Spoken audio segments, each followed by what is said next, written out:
OnePlusന്റെ OnePlus 12 എന്ന പുതിയൊരു flagship smart phone Indian മാർക്കറ്റിൽ ലോഞ്ച് ചെയ്തിട്ടുണ്ട്. ഈ ഒരു സ്മാർട്ട് ഫോൺ 65,000 രൂപ പ്രൈസ് റേഞ്ചിലാണ് വരുന്നത്. ഈ ഒരു വീഡിയോയിൽ നമ്മൾ നോക്കാൻ പോകുന്നത് OnePlus 12 എന്ന സ്മാർട്ട് ഫോണിനെ പറ്റിയിട്ടാണ്. വീഡിയോ തുടങ്ങുന്നതിന് മുമ്പ് പറയാനുള്ള ഒരു കാര്യം എന്താ വെച്ചാൽ, നിങ്ങൾ ടെക് വാർത്തകൾ ഫോളോ ചെയ്യാൻ താല്പര്യമുള്ളവരാണെന്നുണ്ടെങ്കിൽ നമ്മുടെ വാട്സപ്പ് ചാനലിലോ അല്ലാന്നുണ്ടെങ്കിൽ ടെലഗ്രാം ചാനലിലോ ജോയിൻ ചെയ്യാവുന്നതാണ്. താഴെ ഡിസ്ക്രിപ്ഷനിലും അതുപോലെ തന്നെ കമന്റ് ബോക്സിലും നമ്മുടെ വാട്സപ്പ് ചാനലിന്റെയും അതുപോലെ തന്നെ ടെലഗ്രാം ചാനലിന്റെയൊക്കെ ലിങ്കും കാര്യങ്ങളൊക്കെ കൊടുക്കുന്നുണ്ട്. അവിടെ റെഗുലർ ആയിട്ടുള്ള ടെക് അപ്ഡേറ്റ്സും കാര്യങ്ങളൊക്കെ ലഭിക്കുന്നതായിരിക്കും. ആദ്യം നമ്മൾ ഫീച്ചേഴ്സും കാര്യങ്ങളൊക്കെ നോക്കുകയാണെന്നുണ്ടെങ്കിൽ OnePlus 12 6.82 ഇഞ്ചിന്റെ Quad HD+ ഡിസ്പ്ലേ ആണ് വരുന്നത്. AMOLED ഡിസ്പ്ലേയും കാര്യങ്ങളൊക്കെ ഇതിൽ കൊടുത്തിട്ടുണ്ട്. അപ്പോൾ Quad HD റെസൊല്യൂഷനൊക്കെ വരുന്നുണ്ട്, നല്ലൊരു കാര്യം തന്നെയാണ്. പിന്നെ Pro XDR ഡിസ്പ്ലേ ആണ് ഇതിൽ വരുന്നത്. LTPO 4.0 എന്നുള്ള ഫീച്ചറും ഇതിൽ സപ്പോർട്ട് ചെയ്യുന്നുണ്ട്. അതായത് റിഫ്രഷ് റേറ്റ് 1 ഹെർട്സിന്റെയും 120 ഹെർട്സിന്റെയും ഇടയിലായിട്ട് അഡ്ജസ്റ്റ് ചെയ്യാൻ കഴിയുന്നതായിരിക്കും. ഇതിൽ മാക്സിമം 120 ഹെർട്സിന്റെ റിഫ്രഷ് റേറ്റ് ആണ് സപ്പോർട്ട് ചെയ്യുന്നത്. പഞ്ചോൾ ഡിസൈൻ ഈ ഫോണിൽ കൊടുത്തിട്ടുണ്ട്. പഞ്ചോൾ വരുന്ന ടോപ്പ് സെന്റർ ഭാഗത്തായിട്ടാണ്. കർവ്ഡ് ആയിട്ടുള്ള ഡിസ്പ്ലേയും കാര്യങ്ങളൊക്കെ ഈ ഫോണിൽ വരുന്നുണ്ട്. അത് നല്ലൊരു കാര്യം തന്നെയാണ്. പിന്നെ 10-bit ഡിസ്പ്ലേ, ഡോൾബി വിഷൻ ഇതുപോലുള്ള ഫീച്ചേഴ്സ് ഒക്കെ ഇതിൽ സപ്പോർട്ട് ചെയ്യുന്നുണ്ട്. ഏകദേശം 93.5% സ്ക്രീൻ ടു ബോഡി റേഷ്യോ ഈ ഫോണിൽ വരുന്നുണ്ട്. പിന്നെ ഈ ഫോണിന്റെ പീക്ക് ബ്രൈറ്റ്നസ് വരുന്നത് 4500 നിറ്റ്സ് ആണ്. അപ്പം വളരെ കൂടിയ ഒരു പീക്ക് ബ്രൈറ്റ്നസും കാര്യങ്ങളൊക്കെ ഈ ഫോണിൽ വരുന്നുണ്ട്. അത് എടുത്തു പറയേണ്ട ഒരു കാര്യം തന്നെയാണ്. 2160 ഹെർട്സിന്റെ PWM ഡിമ്മിംഗ് എന്നുള്ള ഫീച്ചറും ഇതിൽ വരുന്നുണ്ട്. പിന്നെ ഈ ഫോണിൽ Pixelworks X7 independent visual പ്രോസസ്സറും അതുപോലെ തന്നെ സെപ്പറേറ്റ് ഒരു P1 ഡിസ്പ്ലേ ചിപ്പും കാര്യങ്ങളൊക്കെ വരുന്നുണ്ട്. ഇത് ഗെയിമിംഗ് പെർഫോമൻസിനെയും അതുപോലെ തന്നെ ഡിസ്പ്ലേയുടെ പെർഫോമൻസിനെയൊക്കെ ഒന്നും കൂടി ബെറ്റർ ആക്കുന്നതായിരിക്കും. അപ്പം അതും എടുത്തു പറയേണ്ട കാര്യങ്ങൾ തന്നെയാണ്. പിന്നെ ഗൊറില്ല ഗ്ലാസ് വിക്ടസ് 2ന്റെ പ്രൊട്ടക്ഷൻ കാര്യങ്ങളൊക്കെ ഫോണിന്റെ ഫ്രണ്ടിൽ വരുന്നുണ്ട്. അപ്പോൾ വളരെ മികച്ചൊരു പ്രൊട്ടക്ഷനും ഇതിൽ കൊടുത്തിട്ടുണ്ട്. അപ്പോൾ ഡിസ്പ്ലേ ഫീച്ചേഴ്സ് നമ്മൾ മൊത്തത്തിൽ നോക്കുമ്പോൾ ഈ ഒരു ഫോണിൽ വളരെ മികച്ച ഡിസ്പ്ലേ ഫീച്ചേഴ്സും കാര്യങ്ങളൊക്കെ വരുന്നുണ്ട് എന്ന് പറയാവുന്നതാണ്. പിന്നെ ഡിസ്പ്ലേ മേറ്റിന്റെ A+ റേറ്റിംഗും കാര്യങ്ങളൊക്കെ ഇതിന് ലഭിച്ചിട്ടുണ്ട്. In display finger print sensor ഈ ഫോണിൽ വരുന്നുണ്ട്. ഫോണിന്റെ വെയിറ്റ് വരുന്നത് 220 ഗ്രാം ആണ്. തിക്നെസ് വരുന്നത് 9.15 mm ആണ്.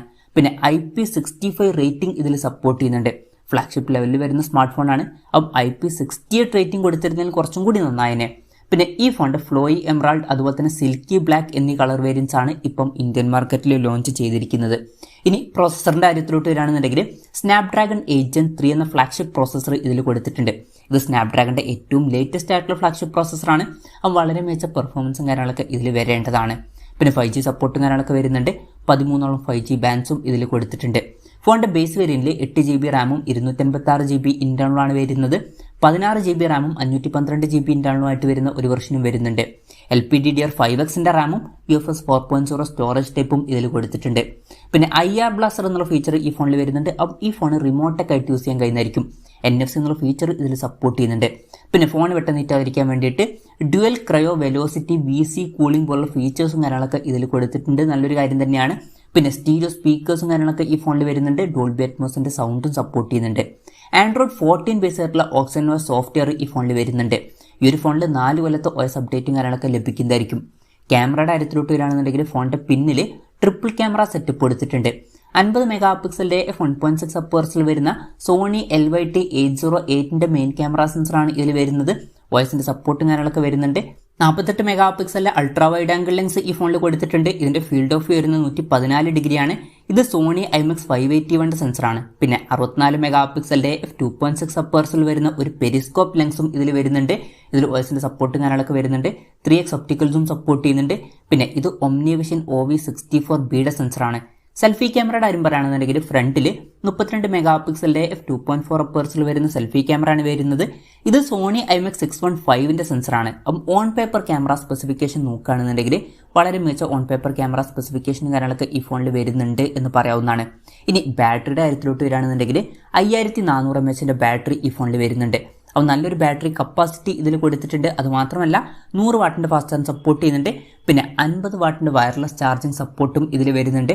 10 വാട്ടിന്റെ റിവേഴ്സ് വയർലെസ് ചാർജിങ് എന്നുള്ള ഫീച്ചറും ഇതിൽ സപ്പോർട്ട് ചെയ്യുന്നുണ്ട്. Type-C ചാർജിംഗ് പോർട്ടുമായിട്ടാണ് ഈ ഒരു സ്മാർട്ട് ഫോൺ വരുന്നത്. USB 3.2ന്റെ സപ്പോർട്ടും കാര്യങ്ങളൊക്കെ ഇതിൽ വരുന്നുണ്ട്. അപ്പം ഓൺ പേപ്പർ നല്ലൊരു ബാറ്ററി സ്പെസിഫിക്കേഷനും ഇതിൽ കൊടുത്തിട്ടുണ്ട് എന്ന് പറയാവുന്നതാണ്. അപ്പം ഇതൊക്കെയാണ് ഫീച്ചേഴ്സിനെ പറ്റി പറയാനുള്ള കാര്യങ്ങൾ. ഇനി വിലയുടെ കാര്യത്തിലോട്ട് വരികയാണെന്നുണ്ടെങ്കിൽ 8 GB റാം വെർഷന്റെ വില വരുന്നത് 64,999 രൂപയാണ്. അതുപോലെ തന്നെ 16 GB റാം വെർഷന്റെ വില വരുന്നത് 69,999 രൂപയാണ്. ജനുവരി 30 മുതലാണ് ഈ ഫോണിന്റെ സെയിലും കാര്യങ്ങളൊക്കെ സ്റ്റാർട്ട് ചെയ്യുന്നത്. പിന്നെ ICCയുടെ അതുപോലെ തന്നെ വൺ കാർഡിന്റെ ഒക്കെ കാർഡ് യൂസ് ചെയ്യുകയാണെന്നുണ്ടെങ്കിൽ 2000 രൂപയുടെ ഓഫും കാര്യങ്ങളൊക്കെ ലഭിക്കുന്നതായിരിക്കും. എന്തായാലും ഓവറോൾ നോക്കുകയാണെന്നുണ്ടെങ്കിൽ OnePlus 12 അത്യാവശ്യം നല്ല ഫീച്ചേഴ്സും കാര്യങ്ങളൊക്കെ വരുന്നുണ്ട്. മികച്ച ഡിസ്പ്ലേ ഫീച്ചേഴ്സും ബെസ്റ്റ് ആയിട്ടുള്ള പ്രോസസ്സറും ഓൺ പേപ്പർ നല്ലൊരു ക്യാമറ സ്പെസിഫിക്കേഷനും നല്ല ബാറ്ററി സെറ്റപ്പും കാര്യങ്ങളൊക്കെ കൊടുത്തിട്ടുണ്ട്. IP68 റേറ്റിംഗ് സപ്പോർട്ടും കൂടി ഉണ്ടായിരുന്നെങ്കിൽ കുറച്ചും കൂടി നന്നായേനെ.